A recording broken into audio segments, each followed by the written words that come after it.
C'était un après-midi chaud. L'école venait de se terminer et Édouard rentrait chez lui. Il marchait lentement, son cartable rebondissant sur son dos. La marche ne le dérangeait pas. Cela lui donnait le temps de réfléchir. Mais aujourd'hui, quelque chose a attiré son attention près des grilles de l'école. Un chien noir et blanc ébouriffé se tenait là, observant les enfants passer. Sa fourrure était sale et désordonnée, et il avait l'air fatigué. Mais ses yeux étaient différents. Ils étaient grands et bruns gentils, mais tristes aussi. On aurait dit qu'il espérait que quelqu'un le remarque. Édouard s'arrêta. Il n'avait jamais vu ce chien auparavant. La plupart des enfants passaient sans même regarder, mais Édouard ne pouvait pas. Les yeux du chien semblaient lui parler. « Eh, mon pote » dit doucement Édouard. Il s'accroupit un peu, essayant de ne pas effrayer le chien. Le chien ne bougea pas au début. Il se contenta de fixer, les oreilles dressées. Édouard fouilla dans son sac et sortit le sandwich que sa mère avait préparé. C'était un sandwich au beurre de cacahuète et à la confiture, son préféré. Il n'en avait pas mangé beaucoup à midi. Il en cassa un morceau et le tendit. « Tiens. Tu as faim ?» Le chien fit un pas en avant, mais semblait toujours incertain. Édouard ne le pressa pas. Il resta immobile, la main tendue. Après quelques instants, le chien s'avança lentement, reniflant l'air.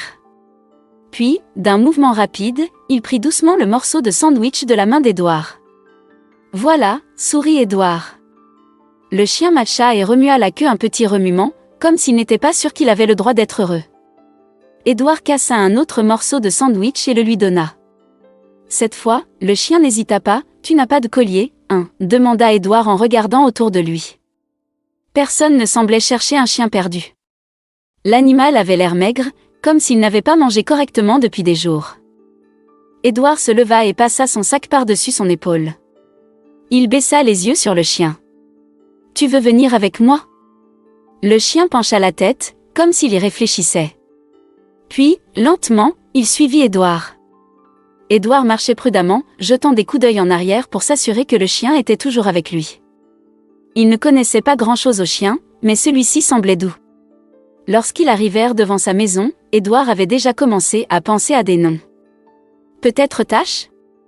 Non, trop courant. Que dirais-tu d'Oreo ? Tu es noir et blanc, comme le biscuit. Le chien ne sembla pas s'opposer au nom. Il se contenta de remuer à nouveau la queue. Édouard poussa le portail et remonta le petit chemin menant à la porte d'entrée. Il entendait déjà sa mère à l'intérieur, probablement occupée aux tâches ménagères. Il prit une grande inspiration et ouvrit la porte. « Maman !»« Je suis rentré » lança-t-il. Sa mère, Angèle, entra dans le couloir en s'essuyant les mains avec un torchon. Elle avait les cheveux noirs attachés et un visage fatigué mais gentil. Elle sourit en voyant Édouard mais haussa un sourcil en remarquant le chien derrière lui.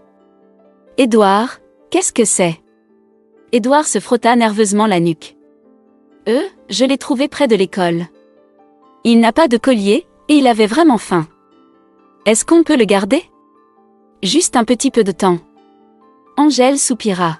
« Édouard, tu sais qu'avoir un chien est une grande responsabilité.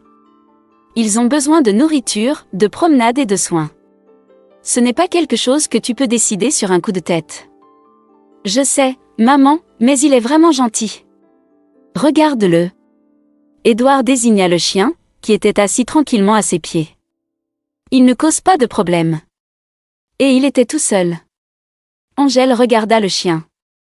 Il était assis parfaitement immobile, comme s'il comprenait que ce moment était important. Ses grands yeux bruns rencontrèrent les siens, et elle soupira à nouveau, plus doucement cette fois. « D'accord, » dit-elle après un moment. « Il peut rester pour ce soir. Mais on en reparlera demain, d'accord. » « Merci, maman. Tu es la meilleure. » Édouard courut et la serra dans ses bras. Le chien remua à nouveau la queue, un peu plus sûrement cette fois. Ce soir-là, Édouard s'assura que le chien avait de l'eau et une couverture. Lorsqu'il alla se coucher, le chien le suivit tranquillement et se blottit au pied du lit, soupirant de contentement. Édouard sourit et murmura « Tu es en sécurité maintenant. » Le chien cligna lentement des yeux avant de poser sa tête sur ses pattes, paisible pour la première fois depuis un moment. Édouard resta allongé dans le calme, ressentant déjà un lien avec son nouvel ami. Le lendemain matin, Édouard se réveilla en trouvant le chien toujours au pied de son lit, le regardant avec des yeux bruns chaleureux. « Bonjour, mon pote », dit Édouard en le caressant. Il rit en voyant le chien s'étirer avec un profond bâillement. « Tu agis comme un vieil homme », taquina Édouard. En s'habillant, il pensa à voix haute à un nom. « Max ? Non. Chanceux ? Ça ne va pas », puis l'inspiration frappa. « Abbé, comme Abbé Lincoln. Tu as ce regard sage. Qu'est-ce que tu en penses ?» Le chien remua la queue. Édouard sourit. « Abbé, ce sera. » Au petit déjeuner, Angèle remarqua qu'Abbé était toujours là. « Il reste, hein ?» demanda-t-elle, les bras croisés mais souriante. Édouard acquiesça. « C'est un gentil garçon, maman. » Angèle accepta qu'il devait vérifier si quelqu'un le cherchait, alors ils allèrent chez le vétérinaire après le petit déjeuner. Abbé marchait calmement aux côtés d'Édouard. À la clinique, le vétérinaire ne trouva pas de puce électronique. « On dirait qu'il a eu une vie difficile, mais il est en bonne santé », dit le vétérinaire. Édouard promit d'en prendre bien soin. Angèle sourit. « C'est ta responsabilité maintenant. » Édouard rayonnait. Abbé était officiellement le sien. Les jours passèrent. Édouard et Abbé étaient inséparables, explorant les parcs, les ruelles et les raccourcis. Ils jouaient après l'école, courant et attrapant des bâtons. Édouard enseigna des tours simples à Abbé, et bientôt Abbé impressionnait les autres enfants du quartier. Mais Abbé était aussi protecteur, gardant un œil vigilant partout où ils allaient. Édouard se sentait en sécurité en sa présence. Le soir, Édouard se confiait parfois à Abbé. « L'école est dure », murmurait-il. « Je ne m'intègre pas. Et mon père me manque. » Abbé écoutait silencieusement, sa présence réconfortante. Édouard savait qu'il n'était pas seul. Un jour après l'école, Édouard et Abbé explorèrent une gare de triage désaffectée à la périphérie de la ville. Les voies s'étendaient à l'infini, et de vieux wagons se dressaient comme des géants oubliés. Le calme était étrange. Soudain, des pas résonnèrent. 3 garçons plus âgés apparurent, ayant l'air dur et hostile. « Qu'est-ce qu'un petit gamin comme toi fait ici ?» se moqua le plus grand. Édouard se crispa, essayant de rester calme. Un garçon le poussa légèrement, mais un grognement sourd d'Abbé les arrêta net. Abbé se tenait en signe de protection devant Édouard, les yeux féroces. Les garçons hésitèrent. « Tu ferais mieux de tenir ce cabot en laisse », murmura le chef en reculant. Ils s'éloignèrent rapidement, laissant Édouard secoué mais soulagé. Il serra Abbé fort dans ses bras. « Tu les as effrayés », murmura-t-il, reconnaissant. Lorsqu'ils rentrèrent à la maison, Angèle les attendait. « J'étais inquiète. »« Où étiez-vous » Édouard expliqua la gare de triage et les garçons. « Abbé m'a protégé », dit-il. Angèle s'agenouilla pour caresser la tête d'Abbé. « Gentil garçon », dit-elle doucement.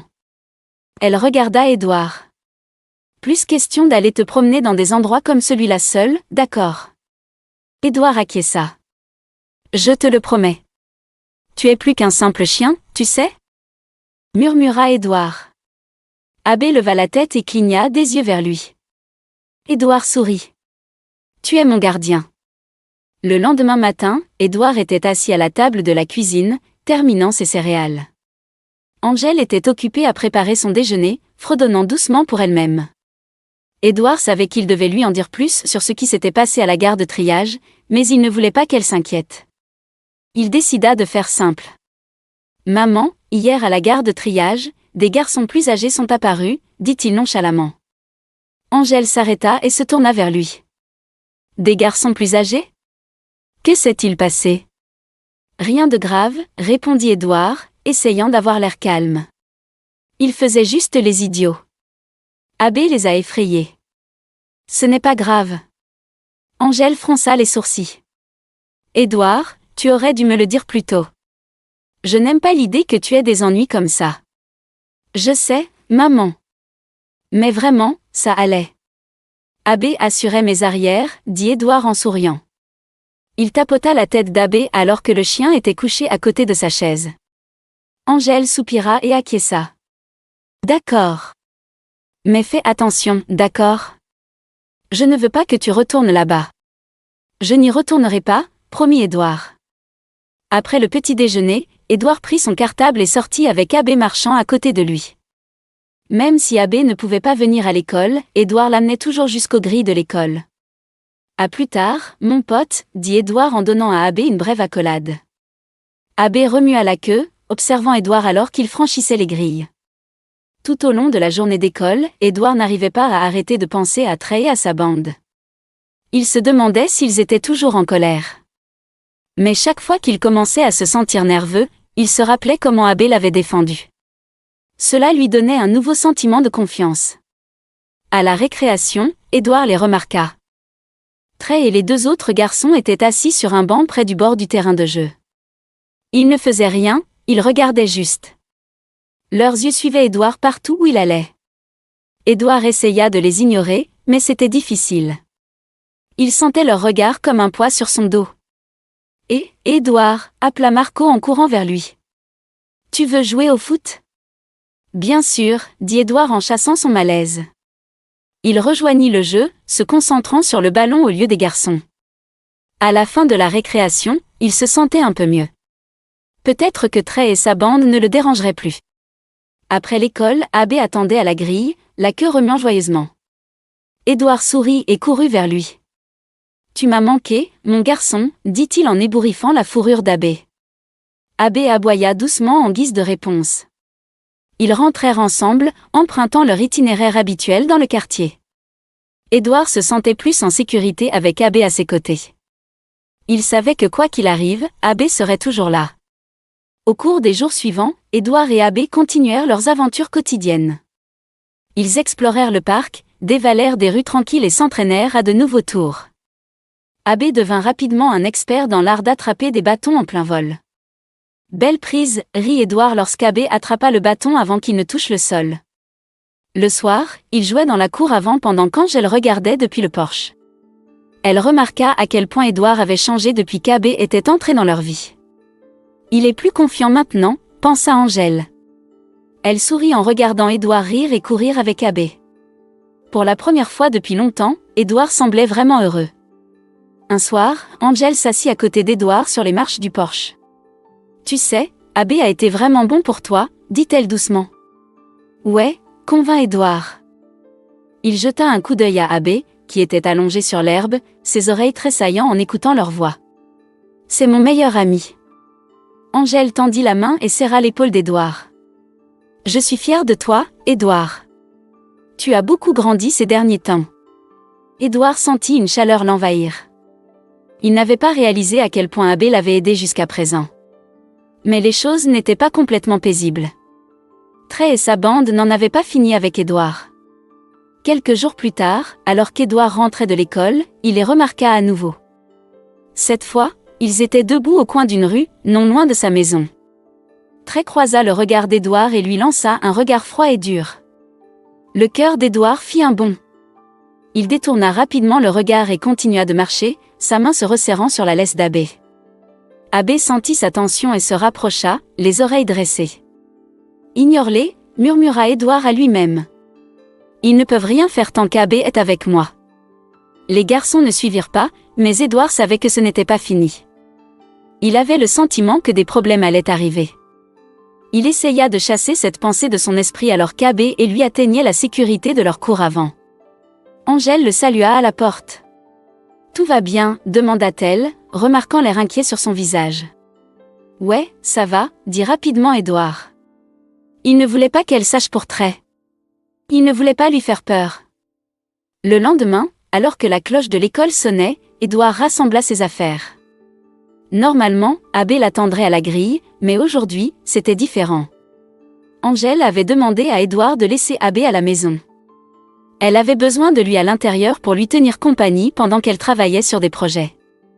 Édouard ne s'en souciait pas trop. Après tout, la marche jusqu'à la maison était courte. Alors qu'Édouard sortait de l'enceinte de l'école, il se sentait un peu mal à l'aise.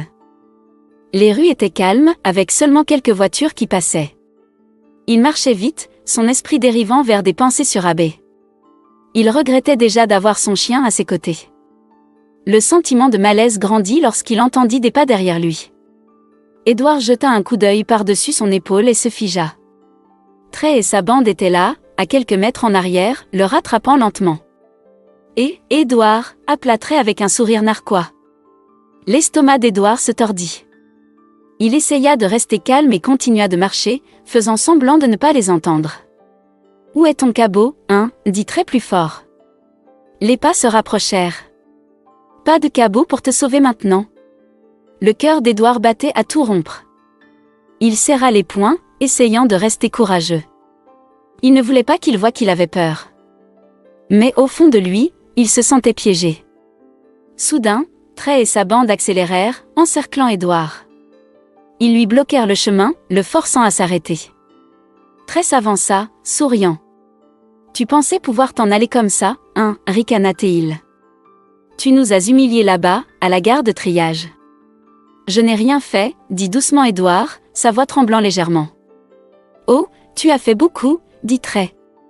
Il donna une poussée à Édouard, le faisant trébucher. Les autres garçons rirent. Une autre poussée arriva, plus forte cette fois. Édouard réussit à peine à garder l'équilibre.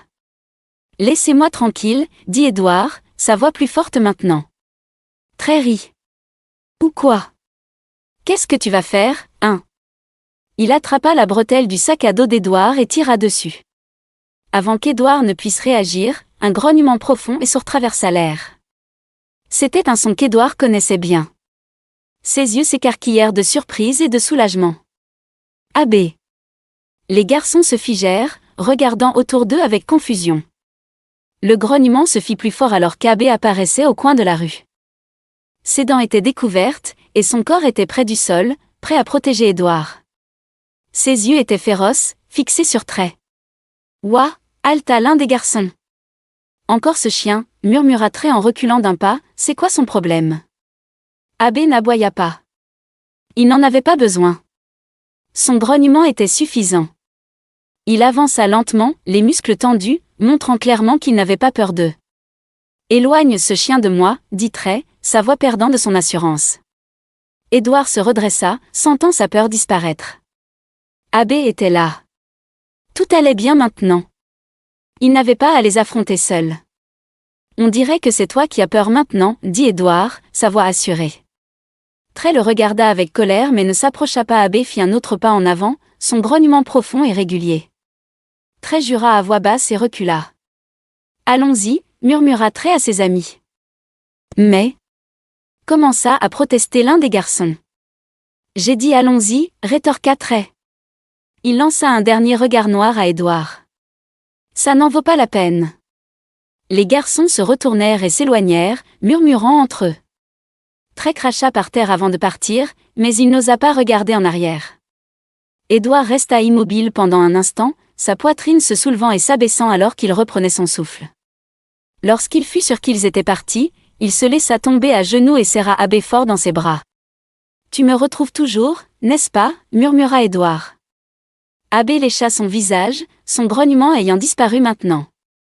Sa queue remuait lentement, comme pour dire « Je suis là pour toi ». Édouard sourit et s'essuya le visage.